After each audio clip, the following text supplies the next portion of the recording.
Hello, this is Pastor Lauren Richmond. Welcome to our broadcast, Lead Me to the Rock, East Denver Bible Baptist Church. We are this week talking about Gideon, Portraits of Grace, the grace to build our faith. And Gideon was a man who had done that. Last night we talked about him preparing to fight the Midianites. And even though he was a humble man, even though he was willing to go, even though he was still afraid, he was available, he was going to do it. I don't think he had a lot of confidence that he could do the job, but he was planning on doing it, and God was looking to open up a door for him, and so he was spying on the Midianites, and while he was doing that, in Judges chapter 7, verses 13 to 15, it says, "When Gideon was come, behold, there was a man that told a dream unto his fellow, and said, Behold, I dreamed a dream, and lo, a cake of barley bread tumbled into the host of Midian, and came unto a tent, and smote it, that it fell, and overturned it, that the tent lay along. And his fellow answered and said, This is nothing else, save the sword of Gideon, the son of Joash, a man of Israel, for into his hand hath God delivered Midian and all the host.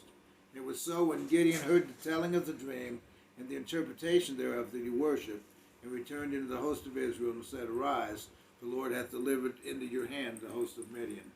I was thinking back 1980-81 when God opened up a door for us.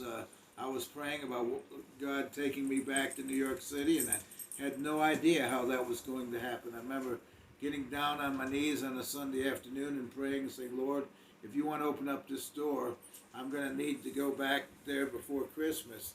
And I don't have any money, and I don't have any way of getting there, and I don't have the time off. And the very next afternoon after I had prayed, I got a call that I was actually the principal's wife, pastor's wife, came to my classroom and said, you know what, there's a call from Mr. Levine in New York City, and you need to be back in New York by 6:30 tonight. Well, God opened up that door. That night I flew back to New York City, and while I was there, I realized that this was the opportunity that God had provided for me to scout out the area and end up going back there to pastor in New York City.